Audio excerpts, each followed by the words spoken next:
Végesség szeretettel köszöntelek benneteket a második adventi reggeli állítatónkon. Csendesedjünk el, arra kérlek mindenkit is, kezdjünk énekszóval, énekeljük közösen a kivetítőn látható életünket.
Isten igéjét Lukács evangéliumából olvasom, a karácsonyi örömhírből hallgassatok meg egy mondatot. Lukács evangéliuma a második részének a 10.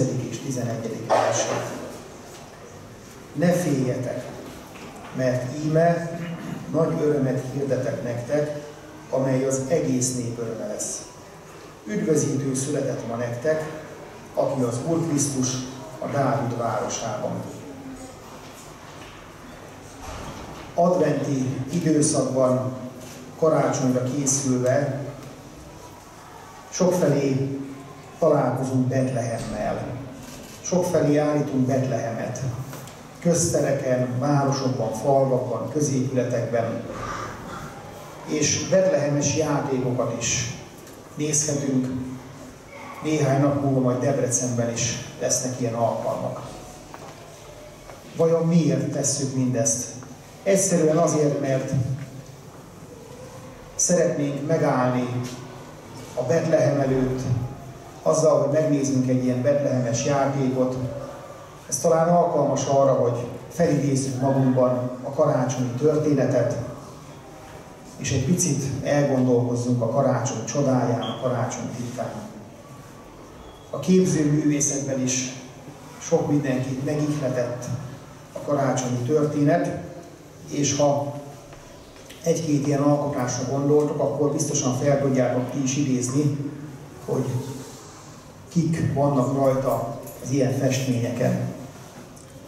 Ott van például a Szent Család, Mária, József és az újszülött Jézus. Ott vannak a pásztorok, ott vannak a napkeleti bölcsek, ott van a istálló felett a betlehemi csillag, ami ragyog és megmutatja, hogy hol kell keresni a kis Jézust. És képzeljétek el, hogy még olyan festménnyel is találkoztam, ahol még bábákat is festettek, akik segítették a kis Jézusnak a világra jövetelét. Természetesen a Szentírásban nem találkozunk ilyen személyekkel, de vannak olyan iratok, amik beszámolnak arról, hogy az ő segítségükre is szükség volt.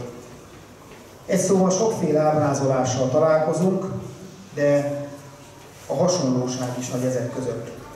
A születés történetét egy olasz festő is megfestette. Nézzük meg most ezt a képet a kivetítőn. A nevét könnyű lesz megjegyezni, úgy hívják, hogy Lorenzo Lotto, és körülbelül fél évezreddel ezelőtt készült el ez a kép, és ebben a képben azt mondja el, hogy ő hogy tekint a karácsonyra, a születésre. Nézzük meg a szereplőket. Hát először feltűnik, hogy kik azok, akik hiányoznak erről a képről. Hiszen nincsenek ott a pásztorok, nincsenek ott a napkeleti bölcsek, nincsen ott a betlehemi csillag az istálló fölött, és még a jászol is másképpen van ábrázolva, mint nagyon sok más alkotáson. Kiket látunk ezen a képen? A kép tetején ott vannak az angyalok, akik az örömhírt mondják és talán énekelnek. A kép előterében ott van Mária, József, aki idősebb férfiként van ábrázolva, és ott van a kisded Jézus.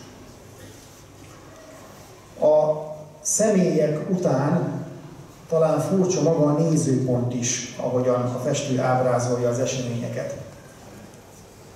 Nem kívülről látjuk az istállót, nem kívülről tekintünk be az istállóba, hanem úgy ábrázolja, mintha belül lennénk. Mintha belülről tekintenénk rá a születés csodájára. Belülről kitekinthetünk, és látjuk ott a hegyeket, a tájat az istállón kívül, és talán azt akarja ezzel üzenni, hogy mi magunk is részesei vagyunk a karácsonyi történetnek, Jézus Krisztus születése csodájának. Ezért festette meg így ezt a képet. És van még egy szokatlan dolog a képen. A fényekkel úgy dolgozott, hogy elsősorban a kis Jézusra téved a szemünk, őt látjuk, és Mária is, egy fehér lepel van a fején, ők vannak megvilágítva elsősorban, de a sötét háttérből, a bal oldalon kitűnik egy kereszt és egy feszület. Reformátusként nem nagyon találkozunk ezzel az ábrázolással, a keresztet önmagában mi is használjuk, de azt a keresztet, ami Jézus Krisztus teste is ott van, azt mi nem szoktuk használni. A művész, ugye katolikus lévén valamiért mégis oda festette erre a képre. És amikor először láttam, akkor az jutott eszembe, és azt gondolom, hogy talán többen is így érzitek, hogy ez egy olyan oda nem illő ábrázolás. Talán még zavaró is számukra. Mit keres a keresztre feszített Krisztus a Születés című festményen? Mit akart a festő azzal elérni, mit akart a festő azzal elmondani, hogy úgy festette meg ezt a képet, hogy ugyanannak az embernek, hadd mondjam így, a születését és a halálát is ráfestette ugyanarra a képre. Kicsit olyan ünneprontónak tűnik, hiszen a születés egy új élet kezdete, az örömhír. És ez a képnek is a címe, hogy a születés. A keresztre feszített Jézus Krisztus pedig inkább ugye a nagypéntek, az inkább az elmúlásról és a halálról és a szenvedésről beszél. Nem véletlenül került rá a feszület a képre, és nem azért, mert ünneprontó akart lenni a festő, hanem egy nagyon fontos dolgot akar elmondani. Azt olvastam fel az igében, hogy üdvözítő született ma nektek. Üdvözítő, az Úr Krisztus.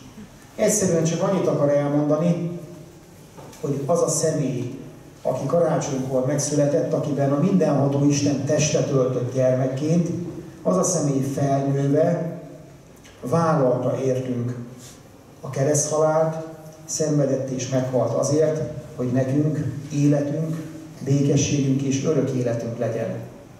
Egyszerűen ennyi az üzenete ennek az ábrázolásnak. Tehát ő nem kedvet elrontó szándékkal tette ezt, hanem éppen, hogy az örömhírt, az evangéliumot akarja, hadd mondjam itt, hogy kétszeresen is ábrázolni. A születéssel és a kereszthalála is.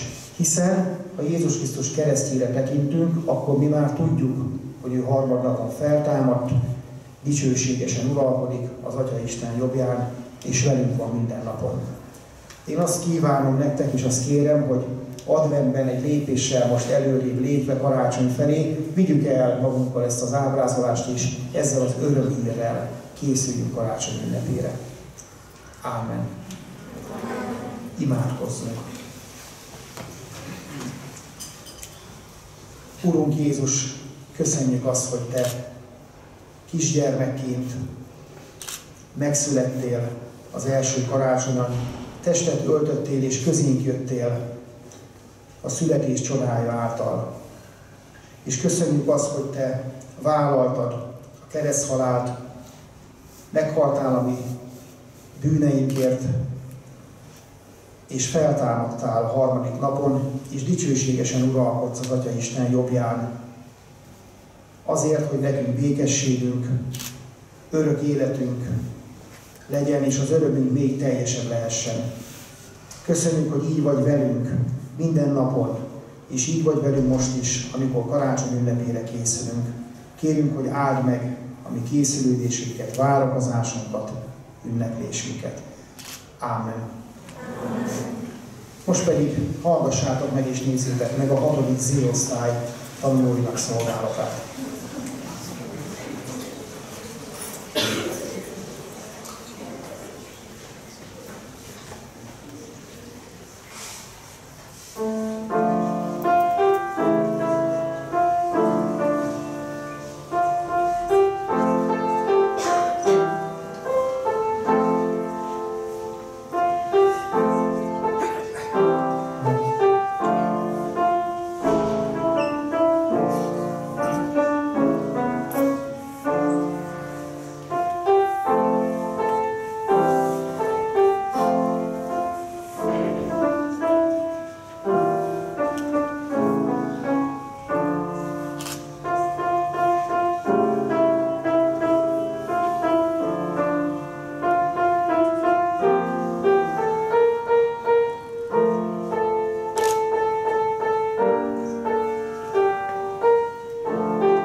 Ha pásztor lennél vagy bölcs, s 2000 évvel ezelőtt elnél, vajon mit tennél?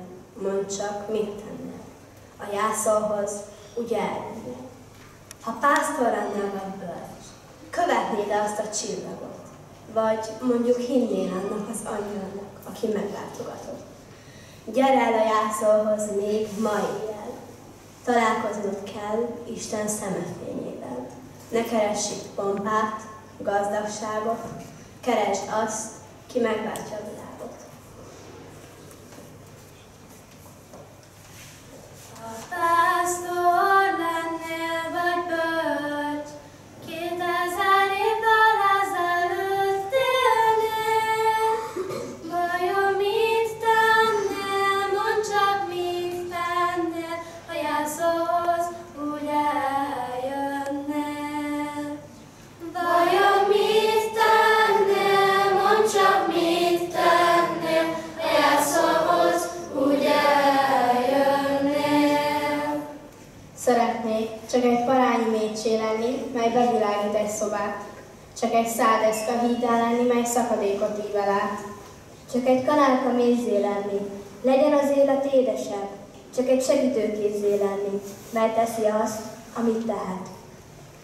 Ha pásztor lennél vagy bölcs, követnéd-e azt a csillagot, vagy mondjuk hinnél annak az angyalnak, aki meglátogatott.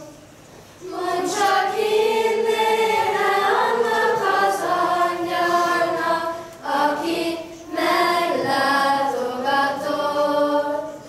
Körbenézve, s látsz egy arcot, amin némán gond pihen. Reményt adhatsz bár mosollyal, hogy a holnap más legyen. Jut még bárkinek a tiszta fényből egy cseppnyi láng. Jó kedv, könny helyett, ha másod nincs, ezt ad tovább.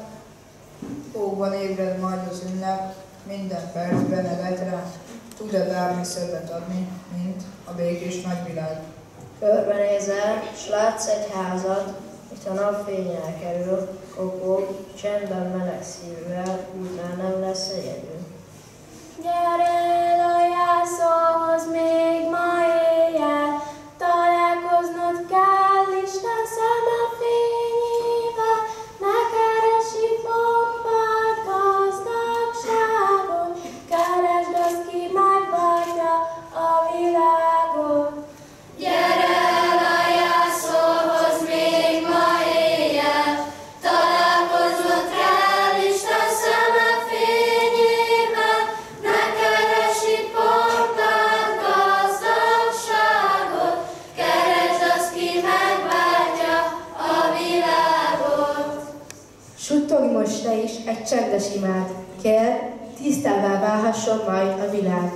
Koldusnak, szegénynek kér egy új esélyt, fázónak meleget, sötétben fényt. Hisz parányi remény még él bennetek, betegnek gyógyulást, szebb életet. Gyáváknak acélos bátor szívet, megtévedt lelkeknek igaz hitet. Hisz várjuk a megváltást, az újabb csodát, a szeretet megértés szép zálogát, mert várjuk, hogy béke és boldogság töltse be világunk minden zugát. Ha pásztor lennél vagy bölcs, s 2000 évvel ezelőtt élnél, vajon mit tennél, mondd csak mit tennél, a jászolhoz úgy eljönnél. Vajon mit tennél, mondd csak mit tennél, a jászolhoz úgy eljönnél. Szóljanak bár emberek vagy angyalok nyelvén, ha a szeretet nincs benne, csak zengő eszmék vagy pengő cimbalom. Legyen bár profétáló tehetségem, ismerjem az összes titkokat és minden tudományt, legyen akkor a hitem, hogy hegyeket mozgassak, ha szeretet nincs bennem, mit sem érek. Hoztam el bár egész vagyonomat a szegények közt, és versem a testemet, hogy elégessenek, ha szeretet nincs bennem, mit sem használ nekem. A szeretet türelmes, a szeretet jóságos, a szeretet nem féltékeny, nem kérkedik, nem gőgöskedik. Nem tapintatlan, nem keresi a magáét, a rosszat föl nem rója, nem örül a gonoszságnak, de együtt örül az igazságnak. Mindent eltűr, mindent elhisz, mindent remél, mindent elvisel. A szeretet nem szűnik meg soha. Ha pásztor lennél vagy bölcs, követnéd azt a csillagot, vagy mondjuk hinnél el annak az angyalnak, akit meglátogatott. Mondd csak, hinnél el annak az angyalnak, akit meglátogatott. Az Úr legyen előtted, hogy a jó utat mutassa neked. Az Úr legyen melletted, hogy téged karjába zárjon és megvédjen. Az Úr legyen mögötted, hogy megvédjen a gonosz cselvetésétől. Az Úr legyen alattad, hogy fölfogjon halását. Az Úr legyen te benned, hogy megvigasztaljon a szomorúan. Az Úr legyen körülötted, hogy megvédjen, ha mások rád rontanak. Az Úr legyen fölötted, hogy megáldjon téged. Így áldjon meg téged a jóságos Isten ma, holnap és minden időben. Amen.